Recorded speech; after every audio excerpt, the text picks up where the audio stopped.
Hello and welcome to Krista's So Crafty. My name is Krista and I really appreciate you being here. Today we're going to make a fun little block. This one is block 10 of the block of the week that I will put a playlist down below of the other blocks that we've done for the block of the week so far. So this one is called a pinwheel block. So you need one 5.5 inch white block. You need one 5.5 inch solid block.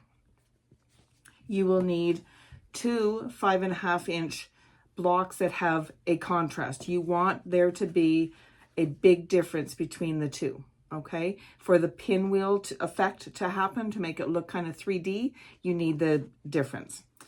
You will also need 8 3.5 inch white blocks, and these are going to help fill in some of the background areas. So that's what we need, so let's jump right into it. What we're going to do is we're going to take one of our contrasting colors and our red block, so your solid. I mean, you can do whatever color you want, but following this colorway, you're going to lay them right sides together, okay? And we're going to put a couple pins in here to hold them in place, so get them all laid out nice. And then we'll just pop a couple pins in here, just kind of in the center area. We'll set that aside for a second, and then we're going to bring in our other secondary color here, and we're going to put our white piece. Again, these two are going to be right sides facing. Lay that down, and I'm going to put some pins in. And then what we're going to do is we're going to take these over to the sewing machine, and we're going to use a 1/4 inch seam with a 2.4 stitch length, and we're going to sew all the way around the outside of both of these, okay? So let's take these over and let's get them sewn up. And for this project, I'm just going to use white thread. So I'm going to move my needle over to the 1/4 inch stitch, and I'm going to increase my stitch length to 2.4. And I'm just going to line this up here and start sewing, do a little back stitch, and sew all the way around.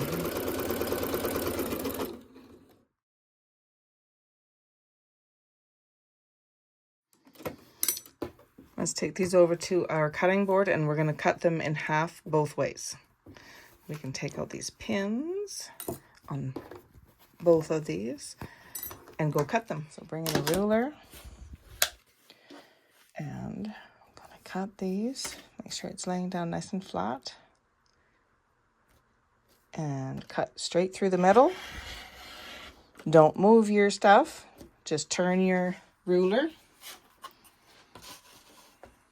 This. And now we have 4 half square triangles. So I'm going to do the same with this one. Cut down the center. And then we'll turn this and cut this way.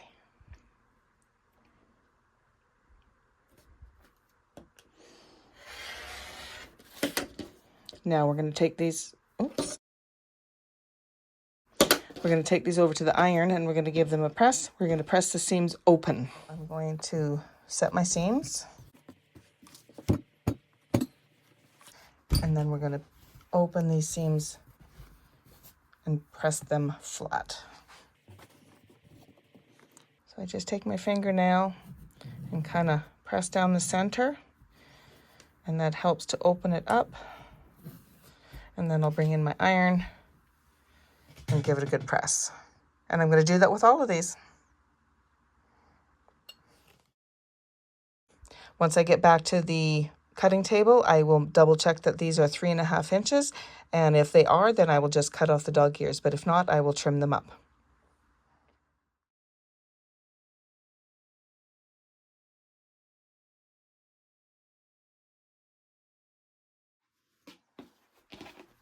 All right, bring in my ruler.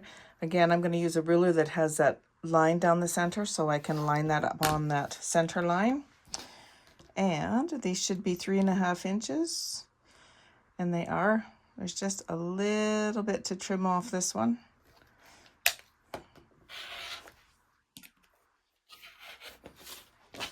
And then we'll just trim off these other dog ears. And that's what we're going to do with all of these.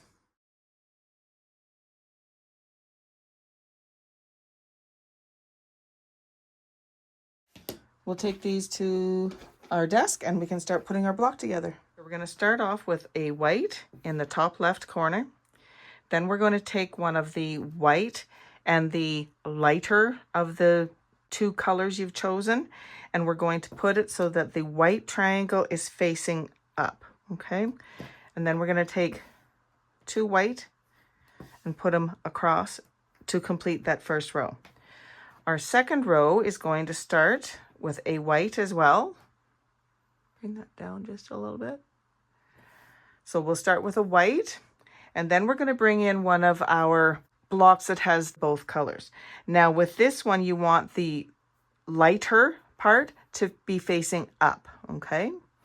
And then we're going to bring in another one of these, and this time we want the darker to be pointing up and to the left, just like this.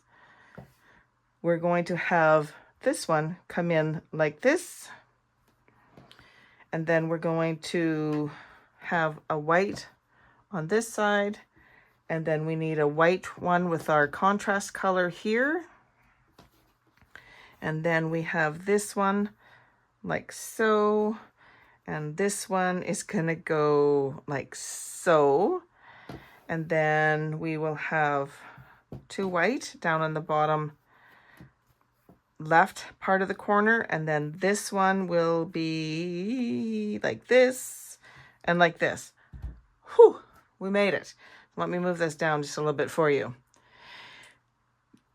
The best thing that you can do to ensure that your block is laid out is take a picture of it.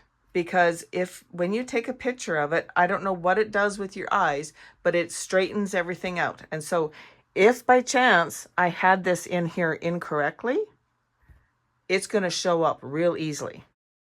And so that's going to work with these ones as well. Let's say I had this one like this. You'd definitely be able to tell, maybe not by looking at it on your table, but in your picture, you definitely will see it. There is what our block is going to look like. And now we're just going to sew it together in rows. So I'm going to sew them together this way, and then we'll sew them together this way. I'm going to bring in my pins, and I'm going to start pinning these together. So I'm going to start on the bottom row, and I'm going to match this up, and I'm going to pop a couple pins in here. Now on this particular block, there's nothing to match up, but as you work through this whole block, you're going to see that there's going to be places where the seams are going to join. All right, get this lined up. And again, we're still using the 1/4 inch seam. I'm just going to sew all the way down, taking our pins out as we go. And I'm just going to continue on adding the blocks on and sewing them together. And I always like to use pins. It just helps to ensure that things stay where they're supposed to and you get a nice finished result.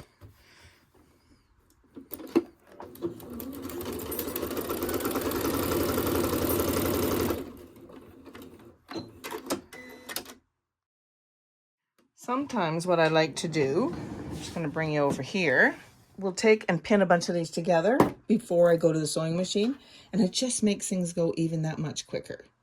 So again, when you're adding the whites on you, there's no matching to do other than lining them up on the edge.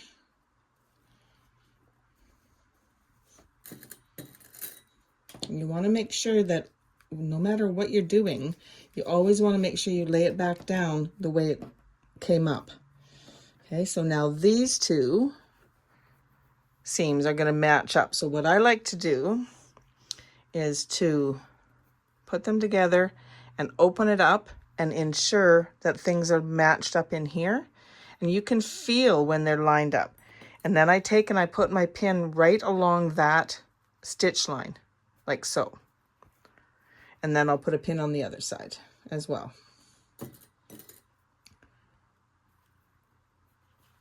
So that one goes here. And then this one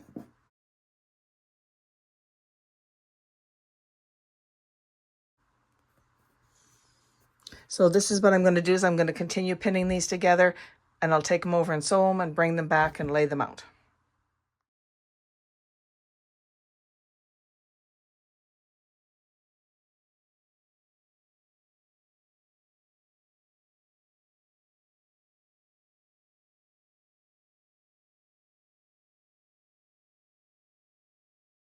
This is a really good time to stop. Make sure that your block is all laid out correctly. Now I'm going to take this over to the ironing board and I'm going to press open all of these seams, and then we can start joining these together. Here's all our blocks sewn together in rows, and all of our seams are pressed open. They look very nice. So now what we're going to do, make sure you have them again lined up. We're going to flip this one over and we're going to match up these intersections right here. So again, I'm going to line them up. I'm going to open them up and I'm going to make sure that they're lined up here.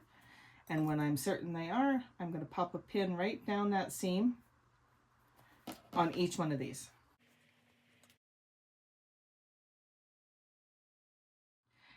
I'm going to go ahead and pin these two together and then these two together, and then I'll take them over to the sewing machine and sew down both rows, and then I'll bring it back and pin the center row, and then we'll be good to go. We can give it a really good press again.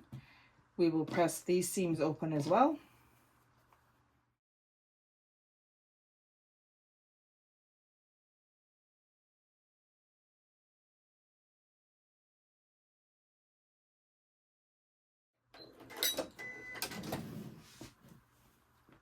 Perfect. I just wanted to give you a little warning, I guess. When you get to sewing over this center seam, there are many, many, many pieces of fabric right here. So just go slow. I love how it's coming together. All the joins are really, really good. So let's go give it a good press. Okay, so let's turn this over and get all of these seams pressed open like this. And try to keep the other seams open the way they were. And then this will help to make sure that this block is all nice and flat. Give it a good press. And by doing that, it just helps those to lay down so nice. I'm going to do that with these other two, and then I'll meet you over at the cutting table. All right. This lined up, and we are at 12.5. Our block is done, and it turned out so cute. And see what I mean by the using contrasting colors? Like if I would have used another solid here, it would have been hard to differentiate, especially if you're using the same kind of color tones. But by using the patterned and then the solid, it really makes the pinwheel pop out. It kind of makes it look 3D. That's very cool. I really hope you enjoyed this block. I think it was so much fun. And you know, this would be perfect if you were making a quilt. You could put these in the 4 corners and then have your quilt and stuff on the inside, or you could make the whole quilt out of this. You could make a whole quilt out of pinwheels and make them all different colors. That would be very cool as well. And you know, you just have fun with this. This would be cute on a tote bag as well, or you could make runners out of it, even on a pillow, a cushion cover. Lots of ways to use these. I really hope you enjoyed this. Please consider subscribing to my channel. Give the video a thumbs up if you enjoyed it, and click on the bell to receive notification next time I upload a new video. Thank you again for joining me today, and happy crafting.